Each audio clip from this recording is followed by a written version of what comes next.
बड़े बड़े लोग भयभीत थे। लेकिन मैं जिस गांव में जाता था, मैं उस गांव में देखता था कि मुझे कोई ना कोई आशा बहन, कोई ना कोई आंगनबाड़ी, कोई ना कोई ये ना वहां ना मुझे अवश्य दिखती थी। मैं पूछता था क्या कर रहे हैं यहाँ पे, वो कहते थे हम लोग यहाँ पे स्क्रीनिंग कर रहे हैं, कोई भी संदिग्ध व्यक्ति का उसको मेडिसिन किट दे रहे हैं, उसकी 24 घंटे के अंदर हम जांच करेंगे, टेस्ट करवाएंगे और फिर उसके लक्षण के अनुरूप अगर उसमें कोई लक्षण है तो उसको हॉस्पिटल में लेके जाएंगे, लक्षण नहीं है होम आइसोलेशन की व्यवस्था करेंगे, होम आइसोलेशन में भी उसकी देखभाल हम लोग करेंगे। यानी ये कार्य जब हर व्यक्ति अपने लिए उस समय जी रहा था, तब ये तीनों संवर्ग समाज के जीवन को बचाने का कार्य कर रहे थे। और वह बहुत बड़ी उपलब्धि किसी भी व्यक्ति के लिए हो सकती है कि वह अपने लिए नहीं बल्कि इस सदी की सबसे बड़ी महामारी में उनको बचाने के लिए कार्य कर रही थी, जिस पर उनको उस समय सबसे बड़ी आवश्यकता थी। क्योंकि उसका जिस प्रकार से नेगेटिव वातावरण फैलाने का प्रयास हो रहा था, जिस प्रकार से उस समय तमाम प्रकार की अफवाहें फैलाई जा रही थी, उस दौरान आशा बहनों ने बहुत बेहतरीन काम किया था। उस दौरान उस नकारात्मक माहौल को भी सकारात्मक दिशा आगे बढ़ाने में एक बड़ी भूमिका की थी। और इसी दृष्टि से सरकार ने तय किया कि हम लोग 1 अप्रैल 20 से, यानी जब से कोरोना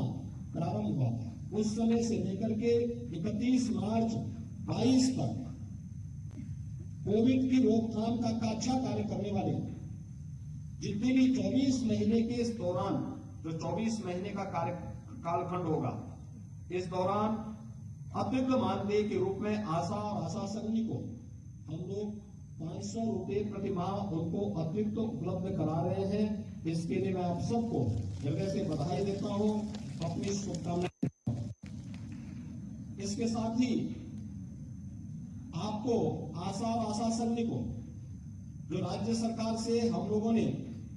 पहले आप लोगों को अब तक केंद्र सरकार के द्वारा 2000 रुपए प्रति माह और राज्य सरकार से 700 रुपए प्रति माह उपलब्ध कराया जाता था।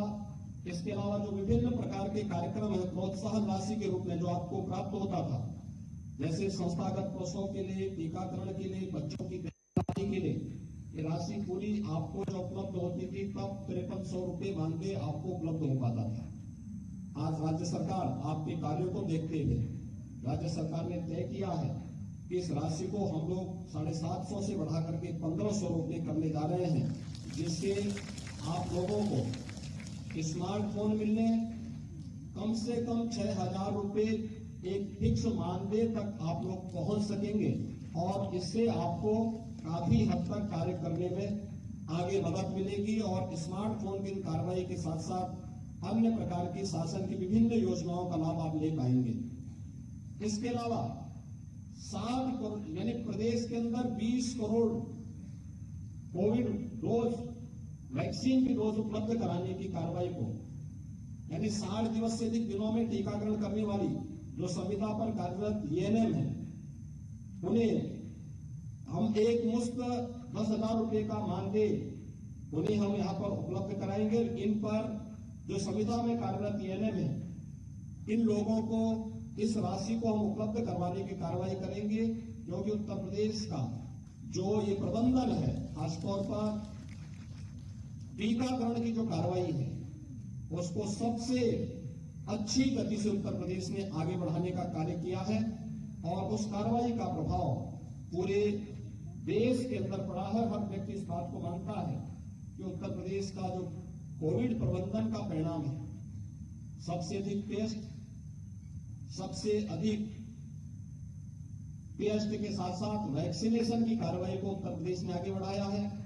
और साथ साथ प्रदेश ने ही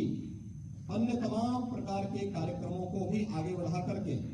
न केवल स्वास्थ्य के क्षेत्र में बल्कि कोरोना प्रबंधन, कोरोना रोकथाम के प्रबंधन में भी एक बड़ी भूमिका का निर्वहन किया है। थर्ड वेव की आशंका व्यक्त की जा रही है। मैं भी एक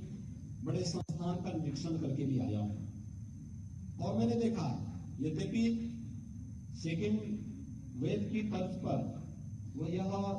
थर्ड वेव खतरनाक नहीं है, संक्रमण हो सकता है,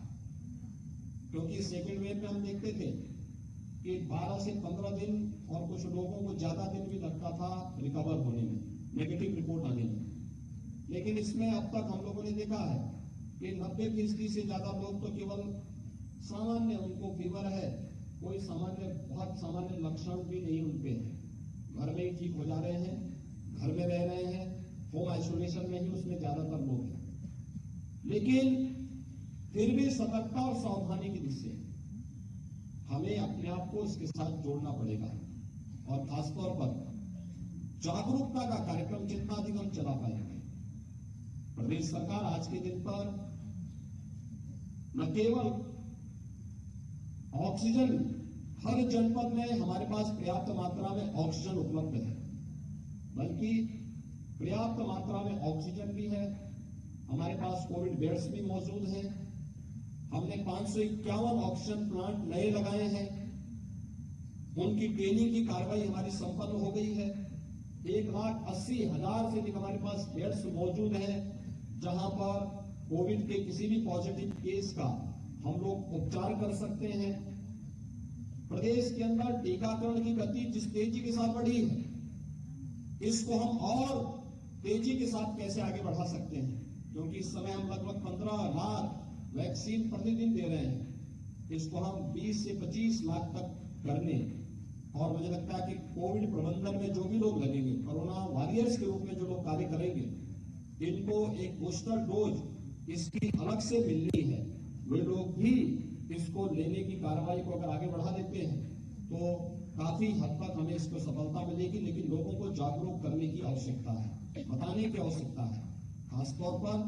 जिन्होंने वैक्सीन नहीं ली। और मैं आज अनुरोध करूंगा स्वास्थ्य विभाग से कि निगरानी समिति को फिर से एक्टिव करके डोर टू डोर स्क्रीनिंग की कार्रवाई चल रही थी। इसमें न केवल लक्षण युक्त व्यक्ति को हमें चिन्हित करना पड़ेगा, बल्कि ये भी देखना पड़ेगा कि कौन इस परिवार में ऐसा है जिसने वैक्सीन नहीं ली, और उनकी सूची बनाना, जिला प्रशासन को सूची को देना, और जिला प्रशासन फिर उन लोगों को ला करके या उस गांव में ही कैंप लगा करके वैक्सीन को उपलब्ध करवाने की कार्रवाई उन लोगों तक करेगी, तो हमारी ये गति और तेजी के साथ आगे बढ़ पाएगी, और हम प्रदेश के अंदर सभी लोगों को वैक्सीन देने में सफल होंगे। ये वैक्सीन फ्री में, फ्री वैक्सीन, सबको वैक्सीन। तो अगर फ्री में प्रधानमंत्री मोदी जी ने वैक्सीन उपलब्ध करवाया है, इस वैक्सीन का लाभ कोरोना कवच के रूप में हर एक व्यक्ति को उपलब्ध करवाने की जिम्मेदारी भी हम सबकी सामूहिक रूप से होनी चाहिए। मैं एक बार फिर से आज के इस कार्यक्रम के अवसर पर जब 80,000 से अधिक आशा बहनों को स्मार्टफोन उपलब्ध कराया गया है, उसके मानदेय और उनके प्रोत्साहन भत्ते में यहाँ पर बढ़ोतरी हुई है, इस अवसर पर उनको एक बार फिर से बधाई देता हूँ, अपनी शुभकामनाएं देता हूँ और विश्वास व्यक्त करता हूँ कोविड प्रबंधन की अपनी कार्रवाई को आप लोग इसी मजबूती के साथ आगे बढ़ा करके न केवल कोरोना पर इस सदी की सबसे बड़ी महामारी को प्रभावी ढंग से कंट्रोल करने में, बल्कि प्रदेश के अंदर सबसे निचली इकाई पर स्वास्थ्य की बेहतरीन सुविधा को उपलब्ध करवाने में भी आप अपना योगदान देंगे, जिससे हम एक सशक्त भारत का, एक सशक्त उत्तर प्रदेश बनाने में सफल होंगे। आप सबके प्रति इस अवसर पर मेरी शुभकामनाएं। धन्यवाद। जय हिंद।